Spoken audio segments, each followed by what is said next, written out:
வித்தியாசம் இருக்கு. எல்லோலயே வந்து நமக்கு வந்து 2 ஒரிஜினல் டூப்ளிகேட்னு 2 இருக்கு. அப்போ வந்து நான் என்ன நினைச்சிட்டு இருந்தேன்னா, இந்த ஒயிட்ல இருக்கிறது மஞ்சளா இருந்தா மஞ்சள் கரிசலாங்கண்ணி நினைச்சிட்டு இருக்கேன். அது கரெக்டா இல்ல? இதான் கரெக்ட். இதுதான் கரெக்ட். அதாவது மஞ்சள் கரிசலாங்கண்ணி கொஞ்சம் சாஃப்டா இருக்குங்க. அந்த வெள்ளை பூ கரிசலாங்கண்ணி வைல்டா வரக்கூடியது, அது கொஞ்சம் சொனை இருக்கும். அந்த ஸ்பைன் சொனை இருக்குங்க. அப்போ இதில் பெனிஃபிட் அதிகமாக, அதில் பெனிஃபிட் அதிகமாக? ஒயிட் ரொம்ப நல்லதுன்னு நிறைய பேர் மருத்துவத்திலேயோ சொல்றது பார்த்தீங்கன்னா வெள்ளை கரிசாலை ரொம்ப நல்லதுன்னு தான் சொல்றாங்க. ஆனால் மஞ்சளுமே நல்ல கரிசாலை வந்து நீங்கள் குக் பண்ணுறதுக்கு ரொம்ப வசதியாக இருக்கிறது மஞ்சள் கரிசாலை.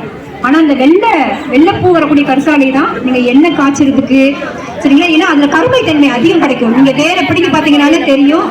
அதையும் வந்து கடவுக்கீரையில அதையும் நம்ம சமைக்கலாம். அந்த வெள்ளை கரிசாலையும் நம்ம சமைக்கலாம். இது கொஞ்சம் சாஃப்டா இருக்கும், அது கொஞ்சம் ஹார்டா தெரியும் சொரசொரப்போட.